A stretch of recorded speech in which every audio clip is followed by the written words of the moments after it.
What's going on, you guys? It's your girl Candace here from Swipes and Giggles, here to give you the 411 online dating a little bit more. And you know me, it's your girl Candy. What's up? How you guys doing today? Hope everything's good and great in your life as much as you can be in the month of June.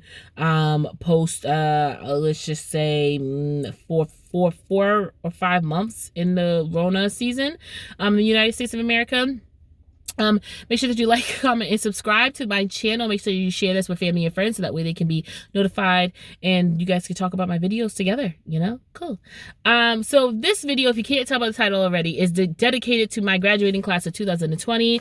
Woo, woo, woo. Congratulations. You guys did it. I'm super, super, super, super, super proud of you guys.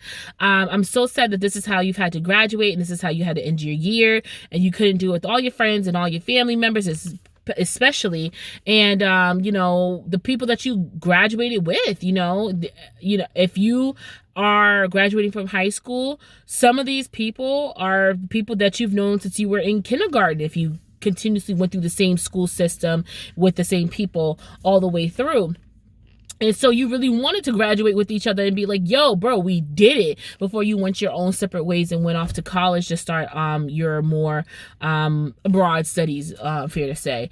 And then, you know, if you're graduating from college, like, this is a feat that you and your graduating classmates wanted to finish together. You know, you've had classes together, you've made friends with each other over the years, you were strangers and strangers became friends and then friends became family. Some of you guys graduating were strangers at one point and now are boyfriend and girlfriend, or are engaged, or, you know, were thinking about proposing to your boyfriend and girlfriend after graduation, and you know, that kind of ruined things. I know a lot of people do that, their graduation ceremonies.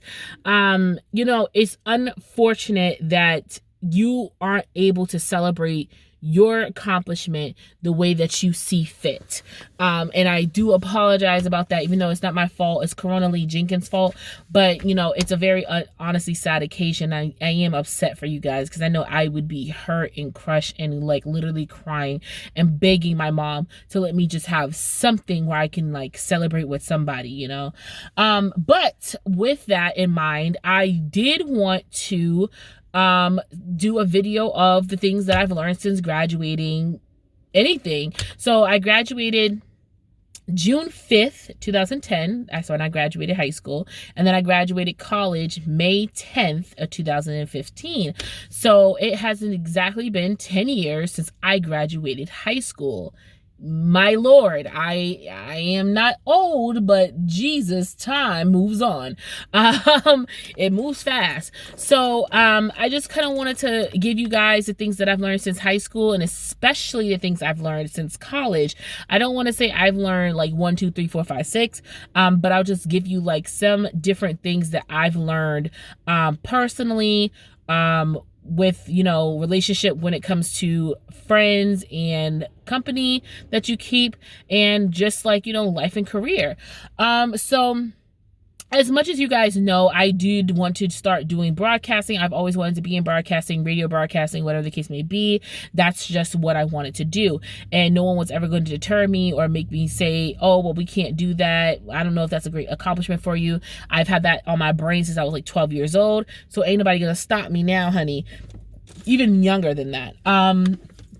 I've just always been a person to do like some show outy thing. You know what I'm saying? Like, I was always the person who sung a lot, screamed a lot, played a lot, was loud all the time. I was just a very rambunctious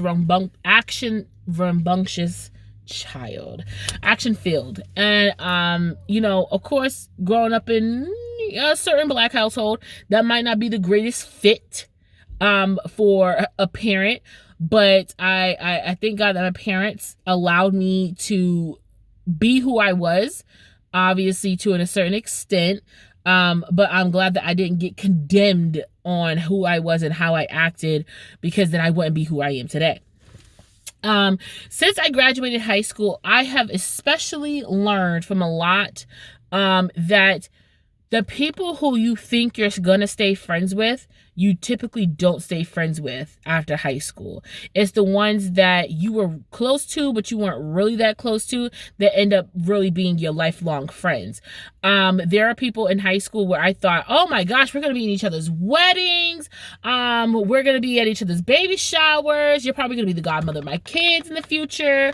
We're probably gonna be doing this and doing that. Like, you think of all these childlike fantasies that you have as an adult with these people. And then as time and years go on, you start noticing conversations aren't happening that much. When you go on winter and spring break or summer break, you don't see each other that much because you're wishing that you was with your college friends still. You start noticing who you are is not who you were in high school. Like, basically, you can stay the same your whole life, but you really find out who you are, how you function, and what makes you happy in college. Like, when people tell you find out who you truly are, the base of your just entire living is in college. And especially when you live on campus, because now you don't have mommy and daddy there to like tell you what to do, what not to do, wash the dishes, don't do the dishes, do your laundry, do this. You have to focus and live on your own and do everything on your own. I was very independent before I even went to college. So the only difference that it made was I didn't have somebody telling me, get up, wash your clothes, do this, I didn't have somebody on my back. I still held that independence. I still held my mother's teachings and rulings over me. And that was great, but I definitely learned more about myself in college, and I definitely learned how to stand up for myself more while in college. Another thing I learned coming out of high school, that a lot of guidance counselors don't know what the hell they're talking about. It just amazes me that you have the position in the job as a guidance counselor, and your thing is to guide us. Your thing is to make sure that we're going on the right path when it comes to our careers and what we want, what we desire. And also to help us if we are having any type of like high school, I guess, mediocre mental health drama. You know what I'm saying? And I'm not saying mental health is like mediocre, but I'm saying like you basically been exiled by a group of friends for no reasons and you don't know why, so it's kind of mediocre because it's like you can live your life, you don't have to be with friends with these people. But in high school, that's a really big deal, especially being friends with them for a long time. But you're supposed to help me and things like that, and it just seems like more than less guidance counselors really don't give you the greatest advice in the world. They kind of shun you and shut you down from chasing your dreams and doing what you want. Per example, I went to University of Bridgeport in Connecticut. It's already been 8 minutes. The hell? I went to University of Bridgeport in Connecticut, and my guidance counselor at my high school was really awesome. Do you really want to go? Do you really think you can go? I think you should choose more of a safe school. I think that's kind of a reach because I live in Massachusetts. She goes, I think that's kind of a reach. I think the best thing that you could do with you because of your grades is go to a 2-year college, then transfer over to a a graduate college or university, and then I think you'll be fine. I just think that going to a school like that would just be too much on you. Crazy, because I got in. She swore up and down I wasn't getting in. And she did that to a lot of the kids at the school. She told basically everyone that they was trash. She even told someone a long time ago that they should have went to a 2-year school, then went to a college, then do this because they don't think they're going to succeed that well. And the person went on to a 4-year college, graduated top of her class, then went and got her master's, did all these things, and then came back and taught at the same school where the woman was still at the same position of being a guidance counselor. So that rubbed one in her face. It's just one of those things where don't believe everything someone tells you. Just because they have the title that they have does not mean that they know exactly what they're talking about. Okay. Just like when you go to a doctor's office as you get older and you start booking your own doctor's appointment and they start saying some stuff that you don't agree with, you have a right to stand up and tell them, I don't think so. That's not what my body feels. That might be what your brain is telling you because you read it from a textbook, but what my body is feeling is totally different. You have free range to tell people that they are wrong in any sort of case that you want to, because you are a growing adult and you should know. You know what I'm saying? I'm going to wrap this video up because I didn't realize I was talking this long. But definitely, you learn more about yourself in college. College definitely taught me a lot about myself. It taught me that, granted, I've kind of been a loud person in the sense of loud, like, personality, but I've never been loud in, like, standing up for what I am, who I am as a person, and my rights, you know? And that definitely taught me a lot more about myself, that I'm a very passionate person about the things that I believe in. And that's why I went into communications in the first place, really was to do broadcasting. But I also learned, like, you know, I could have my own radio station, which I did. Well, radio show, which I did. And I could go for my dreams and do what I want as long as I put my mind to it. And I have, and I still am to this day. And it just showed me, like, you know, the people who are going to be there for me are going to be for me. They be there for me regardless. And even graduating college, I'm still cool with every single person that I went to college with who I felt really, really connected to. Like, you know, obviously freshman year to senior year, they're going to be different. But I have people that I met at UB that I'm still very close to, that I wasn't expecting to be still close to. I was expecting to be close to other people. Same thing when I went to Newberry. I thought I was going to be close to a whole bunch of people, and I'm not. I'm close to other people that I didn't think I was going to be close to, you know? So it's the people that you don't think are going to be, you know, your ace boon coons, your A1 since day one. And they are. While the other ones kind of just are on some fraudulent stuff, you're still standing tall with the people that was going to be there with you regardless of the fact. So don't try to force yourself to be with people that you don't need to be with. Don't try to force yourself to be in crowds that you know you shouldn't be involved in. When it comes to your career and who you are as a person, it is okay to change your career. You might have a degree in microbiology and now you want to be a lawyer. Hey, it happens, you know. I'm always a person of know exactly what you want to do before you go into college, because ain't no point of wasting all that time and especially wasting all that money just to go to college and come out not doing what you went to school to do. Because that means you went to school and you was unhappy the whole time because you went and got a degree in something that you don't even want to do no more. You know what I'm saying?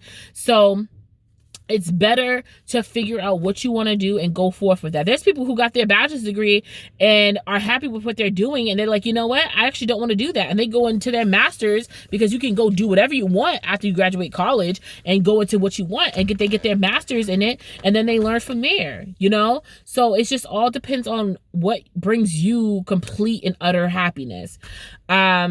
When it comes to jobs, you're more than likely not going to find the bestest and greatest job 6 months after you graduate college. I'm sorry, guys. They lie to all of us. You're probably going to have like a really starter up job like you had in high school or something just to get you by. And it's unfortunate. Some people are very lucky when you intern at specific places. They will offer you a job because you were such a great intern. That's why I always say, when you intern at these places to graduate out of college, you should intern at a place that you really would want to work at, like someplace that would really do something for you, or at least give you the benefits and the structure for you to go on and apply to other places to get that position because you have the credentials and you have the experience. But some people are lucky. A friend of mine, Hazel, she's actually about to have a baby. She literally graduated, and the place that she interned at offered her a full-time position. I think, you know, making a good deal amount of money because she was in accounting, you know. So it just depends. I didn't get that, but that doesn't mean anything because like a year later I had it. You know what I'm saying? So it's just all about how you work and how you move. And that's all that's important. And I'm so sorry that you guys had to go through these stinky drive-by graduations, and you couldn't have your graduation parties that you hop to say hey to everybody, and you couldn't have specific friends and family over, and it's a bummer. It really is a bummer. And I'm so sorry that you guys, class of 2020, just couldn't do what you wanted to do. And not just the May and June people, but even the summer graduates and the winter graduates. I don't even know how long we're going to have to be separated from each other, because if you think about it, nobody even wants to be around each other no more. Like, your area could be probably clear of COVID and you just still gonna be masked up. You don't want to be around nobody, and it's unfortunate. It is. But I hope you guys do celebrate the best way that you possibly can. I hope that your drive-by or virtual graduations are the bomb and you're celebrating with your immediate family. And I hope you're taking full advantage. Get one of your cousins to take a bunch of pictures of you with a mask on, so you can show your children and your grandchildren, this is how I had to graduate high school. This is how I had to graduate college. These are the times where history is being taken in. We haven't had really a historical thing happen to the nation in a while, where it's kind of like these are photographic charges in our life that this is gonna stay forever. So I'm sorry. Once again, I am, because I know how happy I was to graduate and have all my people around me, and you guys aren't able to have that. But I love you all. I love you all. I hope you guys succeed in whatever you want to do with your life. I hope you have a great high school graduation and college graduation. I hope you get all the higher honors and scholarships and honor rolls that you possibly could have. And I wish you nothing but the best of luck in the next phase of your life. And until next time, guys, it was nice swiping with you.